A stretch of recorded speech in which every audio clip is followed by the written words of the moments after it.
बिस्मिल्लाहिर्रहमानिर्रहीम। अस्सलाम वालेकुम स्टूडेंट्स। आज हम आप लोगों का लास्ट चैप्टर है जो मैंने स्किप करवा दिया था। पहले आप लोगों को मैंने सोशल प्रॉब्लम्स करवाए थे। अब मैं ये लास्ट चैप्टर जो है इस बुक का वो करवा रही हूँ, जिसे कहते हैं demography of Pakistan. Demography of Pakistan वो मैं शुरू करवा रही हूँ, जिसे हम कहते हैं उर्दू में आबादियात पाकिस्तान। ठीक है, आबादियात पाकिस्तान तो जैसे कि पहले पता है कि सोशियोलॉजी जो है एक जनरल साइंस है। ये हमारी माशरती ज़िंदगी के तमाम पहलुओं का मुताला करती है। इसके साथ साथ ये आबादी और आबादी के मुतालिक जो भी इंफॉर्मेशन होती हैं, सूरत हाल होती है, उसका भी मुताला करती है। आबादी का साइज़ क्या है, उसकी ग्रोथ, अफजाइश, शरह पैदाइश, बर्थ रेट, डेथ रेट, शरह अमवात और नकल मकानी माइग्रेशन से माशरे पर क्या असर पड़ता है, इसका भी मुताला इमरानियत करती है। अब है कि इल्म आबादियात से क्या मुराद है। इल्म आबादियात में आबादी का साइज़, अफजाइश, शरह पैदाइश, शरह अमवात और नकल मकानी का मुताला किया जाता है। ऐसे इल्म को हम क्या कहेंगे? इल्म आबादियात या डेमोग्राफी ऑफ पाकिस्तान। ठीक, तो अब देखते हैं कि आबादी में इजाफ़ा होता रहता है, जो नेचुरल इंक्रीज़ भी होता है, बर्थ रेट में इजाफ़ा होता है। इसके अलावा माइग्रेशन के ज़रिए भी एक इलाके की आबादी में इजाफ़ा हो जाता है, लेकिन वो माइग्रेशन के ज़रिए होता है कि अफराद एक इलाके से दूसरे इलाके में, एक मुल्क से दूसरे मुल्क में नकल मकानी करते रहते हैं। इससे भी माशरे में तब्दीली वाक़या होती रहती है। लेकिन ओवरऑल पूरी दुनिया में आबादी में इजाफ़ा जो है वो हो रहा है, और इसकी जो रेट है उसकी तशवीश जो है वो बहुत जो है वो सिचुएशन ख़तरनाक है। अब है सोर्सेज ऑफ पॉपुलेशन डाटा, मालूमाती आबादी के ज़राए। मालूमाती आबादी के ज़राए जो हैं वो 3 हैं। फर्स्ट वन जो है वो है सेंसिस, मरदमशुमारी, जिसको हम कहेंगे। मरदमशुमारी जो होती है किसी ख़ास जोग्राफी हदूद में रहाइश पज़ीर अफराद, तमाम लोगों की किसी मखसूस वक्त पर गिनती करना और उनके बारे में दीगर ज़रूरी मालूमात इकट्ठी करना सेंसिस या मरदमशुमारी जो है वो कहलाता है।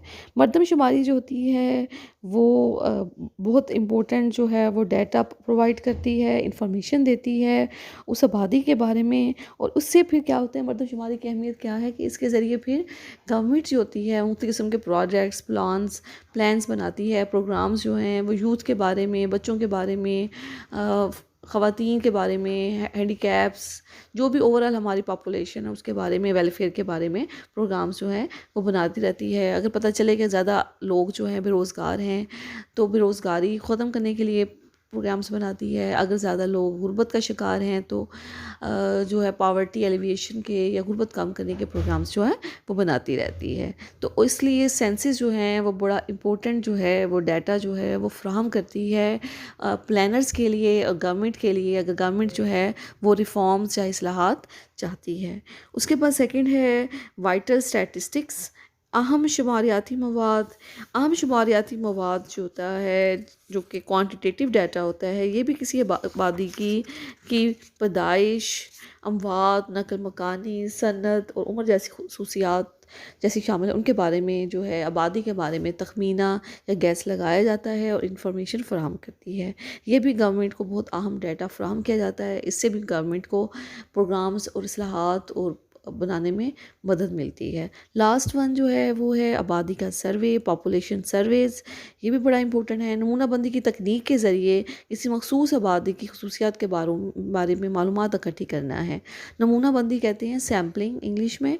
ठीक है, ये एक टेक्निक होती है जिसके ज़रिए हम किसी भी आबादी के बारे में इंफॉर्मेशन जो है वो इकट्ठी करते हैं। अब है आबादी को मुतासर करने वाले अवामिल। आबादी को 3 अवामिल जो हैं वो मुतासर करती हैं और ये अवामिल आबादी में कमी या इजाफे का बाइस बनते हैं। फर्स्ट वन जो है वो पैदाइश है, फर्टिलिटी। सेकंड है अमवात, मोर्टेलिटी। थर्ड है माइग्रेशन, नकल मकानी।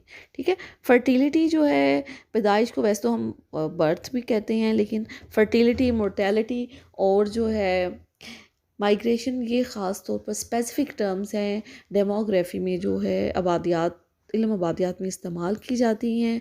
तो माहिरीन आबादियात के मुताबिक किसी भी आबादी की अफजाइश की 3 वजह हो सकती हैं। एक तो बर्थ रेट है, इससे भी आबादी में इजाफ़ा होता है। मोर्टेलिटी में आबादी में कमी आ जाती है, और नकल मकानी से भी उस इलाके की आबादी में इजाफ़ा हो जाता है। तो ये तीनों अवामिल जो होती हैं किसी भी माशरे की आबादी में अहम किरदार अदा करते हैं। अब जैसे शरह पैदाइश में इजाफ़ा है, नकल मकानी जैसे भारत से मुसलमानों के पाकिस्तान आने से हुई, और शरह अमवात में कमी जो तिब्बी सूरतों के मुयस्सर आने से हुई, इजाफ़ा हुआ। ठीक है, इससे भी पॉपुलेशन में चेंजेस आई पाकिस्तान की पॉपुलेशन में। तो ये तीन अवामिल जो होते हैं वो आबादी को मुतासर करते हैं। अब हम देखते हैं कि दुनिया की आबादी, वर्ल्ड पॉपुलेशन, अक़वाम मुत्तहिदा यूएन की तरफ से 2015 में शाया होने वाली रिपोर्ट के मुताबिक पूरी दुनिया में हर 2 सेकंड के बाद तकरीबन 6 अफराद पैदा होते हैं। ठीक है, और इसे लाखों करोड़ों बिलियंस जो हैं अफराद में सिर्फ एक साल में जो है 88.19 मिलियन अफराद का मज़ीद इजाफा सिर्फ एक साल में हुआ, आखिरी जो शुमार तक जो स्टैटिस्टिक्स डेटा के मुताबिक। तो तरक्की याफ़्ता इस तरह आबादी जो ममालिक जो हैं वो 3 हिस्सों में दुनिया के ममालिक को तकसीम किया जाता है: तरक्की याफ़्ता ममालिक, और तरक्की पज़ीर ममालिक, और पसमानदा ममालिक। ठीक है, तो इस तरह हम पूरी दुनिया के ममालिक को 3 कैटेगरीज़ में शामिल करते हैं, जबकि पाकिस्तान भी तरक्की पज़ीर ममालिक में शामिल है। अब देखते हैं कि दुनिया के 8 बड़े आबादी वाले ममालिक हैं। इसमें China is the first world's populous country in the world, फिर चाइना है, फिर इंडिया है, फिर थर्ड मुत्तहिदा अमेरिका है, फिर इंडोनेशिया, ब्राज़ील, पाकिस्तान जो है 6 नंबर पर है, फिर नाइजीरिया 7 नंबर पर है, फिर बांग्लादेश 8वें नंबर पर है। अब बात करते हैं पाकिस्तान की आबादी की। पाकिस्तान को इस मार्ज़ वजूद में आए 71 ईयर्स हो चुके हैं। तो इससे लेकर अब तक पहले 1971 में पाकिस्तान 2 सूबों पर मुश्तमिल था। फिर जब सुकूत ढाका हुआ और पाकिस्तान, मशरक़ी पाकिस्तान और मगरबी पाकिस्तान जो है वो अलहदा हो गए, और मौजूदा पाकिस्तान सिर्फ मगरबी सूबा पर मुश्तमिल है। तो पहले ये मगरबी पाकिस्तान कहलाता था, फिर अदादोशुमार किए जाएंगे तो वो मौजूदा पाकिस्तान पर ही मुश्तमिल होंगे। अच्छा, अब सेंसिस की बात करते हैं। सेंसिस की मैंने डेफिनेशन आपको पहले ही बता दी थी, इसकी इंपॉर्टेंस भी मैंने आपको बताई थी। अब सेंसिस जो होती हैं, अब तक पाकिस्तान में 6 सेंसिस हो चुकी हैं।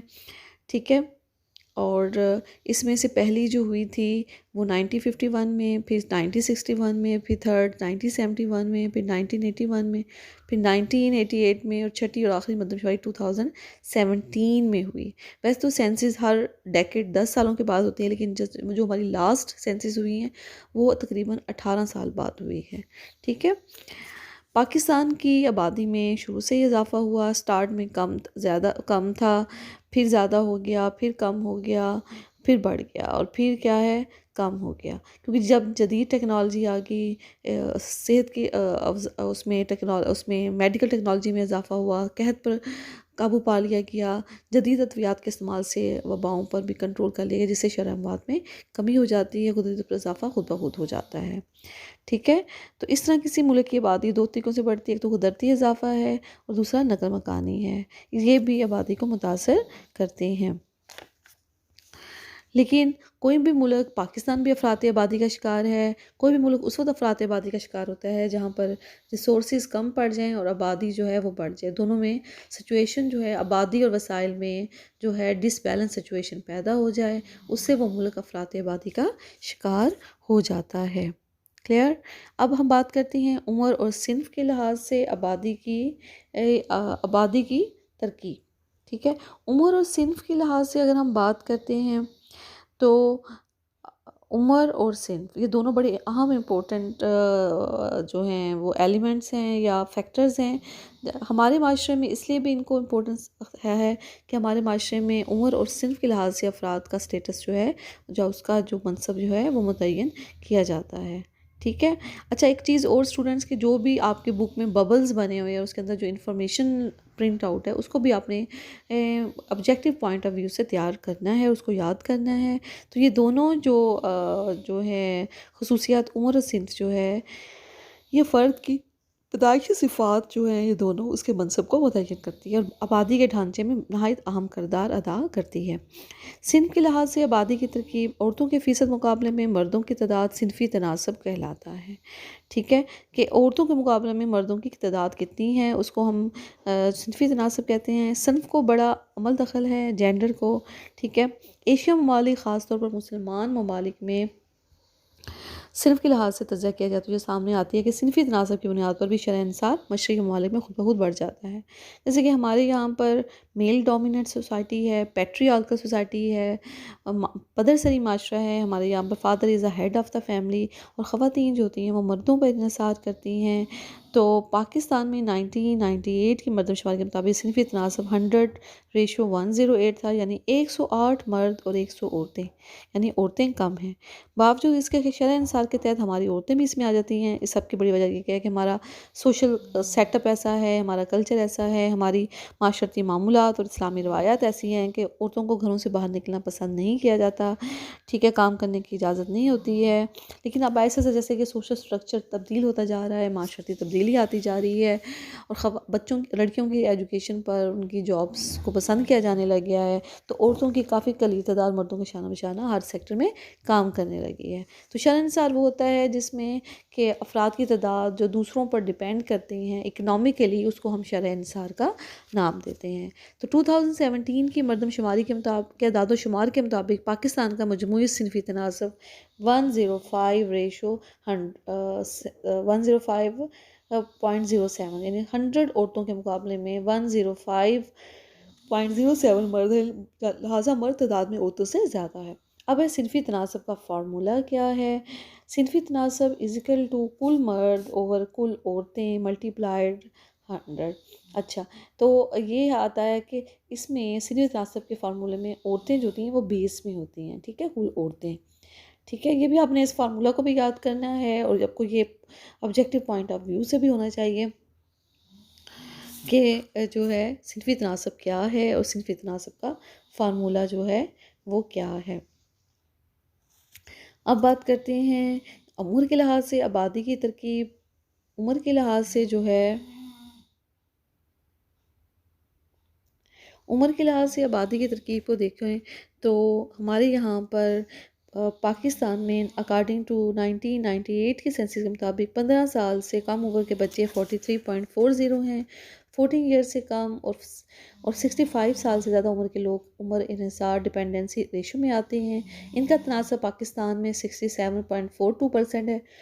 किसी मुल्क की तरक्की का दारोमदार भी इस बात पर होता है कि शरअंसार क्या है। अगर शरअंसार ज़्यादा है तो मुल्क तरक्की पजीर है, मतलब कि वहाँ पर कमाने वाले कम हैं और खाने वाले ज़्यादा हैं। और अगर शरअंसार कम है तो तरक्की याफ्ता मुल्क कहलाएगा, मीन्स के उस मुल्क में कमाने वाले ज़्यादा हैं और उन पर डिपेंड करने वाले कम हैं, ठीक। अब आ जाते हैं कि उम्र के वक्फ़ों को 3 हिस्सों में तकसीम किया गया है। 1998 की मरदमशुमारी के मुताबिक 15 साल से कम उम्र के बच्चे 42.15%, 15 साल से 55 साल की उम्र के अफराद 49.4% और 55 ईयर्स और उससे ज़ायद उम्र के अफराद 9.15%, ठीक है। नो उम्र इंसारी तनासब का फार्मूला, तो उसमें है नो उम्र इंसारी तनासब का फार्मूला जो है इज़कल टू 15 साल से कम उम्र आबादी ओवर 15 से 59 साल की आबादी मल्टीप्लाइड 100। अब है ख्वानगी के एतबार से आबादी की तरकीब, लिटरेसी रेशो के ख्वानगी के लिहाज से, पढ़े लिखे के लिहाज से हम आबादी को जैसे कि हम तकसीम करते हैं और उसकी तरकीब देखते हैं। तो पाकिस्तान में जो है मजमूई ख्वानगी 1961 की मरदमशुमारी के मुताबिक, अच्छा, ख्वानगी की डेफिनेशन भी हर जगह पर डिफरेंट होती है। हर वो फ़र्द जो समझ के साथ पढ़ सकता हो और उसे ख्वानदा तस्वर किया गया, जो फ़र्द पढ़ सकता हो मगर समझ ना सकता हो, उसे 1951 की मरदमशुमारी में ख्वानदा तस्वर किया गया था। मतलब कि 61 की मरदमशुमारी के मुताबिक हर वो फ़र्द जो समझ के साथ पढ़ सकता हो उसे ख्वानदा तस्वर किया गया, और जो फ़र्द पढ़ सकता हो मगर समझ ना सकता हो उसे 1951 की मरदमशुमारी में ख्वानदा तस्वर किया गया था, ठीक है। इस तरह मुख्तलिफ ईयर्स में ख्वानगी की डेफिनेशन मुख्तलिफ दी गई, ठीक। पाकिस्तान में भी दही ख्वानगी में और बल्दियाती ख्वानगी को अगर देखा जाए तो दोनों में फ़र्क है। दही ख्वानगी में लिटरेसी रेट काफ़ी कम है और बल्दियाती ख्वानगी में लिटरेसी रेट जो है वो बेहतर है, लेकिन पाकिस्तान अभी भी यूएनओ के स्टैंडर्ड के जो लिटरेसी रेट है उस तक नहीं पहुंच सका है। पाकिस्तान के जो है वो दही और बल्दियाती ख्वानगी में इतना डिफरेंस आ जाता है। ठीक। 1998 की मरदमशुमारी के मुताबिक शहरों में मजमूई तौर पर पढ़े लिखे अफराद की शरह 63.08% है, जबकि देहातों में ये शरह 33.64% है। ठीक। अब आपका तकरीबन हाफ़ चैप्टर स्टूडेंट्स जो हो गया है, इसको आपने प्रिपेयर करना है। इसमें आपने ये नहीं परेशान होना कि इसमें इतना सारा जो है मटेरियल जो है, जैसा मैंने आपको पढ़ाया है उसके मुताबिक आपने इसको तैयार करना है। आबादियात की डेफिनेशन, आबादी को मुतासर करने वाले अवामिल, आबादी की जो है जो मैं आपको दोबारा से रिपीट कर रही हूँ, मालूमाती आबादी के ज़राए, इनके पता होने चाहिए, इनकी डेफिनेशंस। उसके अलावा जो है दुनिया के 8 बड़े ममालिक कौन से हैं जो अफरात आबादी का शिकार, जो जिनकी आबादी सबसे ज़्यादा है। फिर उसके बाद आपने ये तैयार करना है कि मरदमशुमारी किन किन ईयर्स में हुई, ये आपको पता होना चाहिए। मरदमशुमारी की अहमियत का पता होना चाहिए। इसके अलावा फिर मैंने आपको उम्र और सिन्फ के लिहाज से आबादी की तरकीब बताई, तो वो आपको पता होना चाहिए। डिपेंडेंसी रेट का पता होना चाहिए, और सिन्फ के लिहाज से आबादी की तरकीब क्या है और उसका फार्मूला क्या है, इसको आपने प्रिपेयर करना है। बस यहाँ तक आपने इसको अच्छी तरह से प्रिपेयर कर लेना है।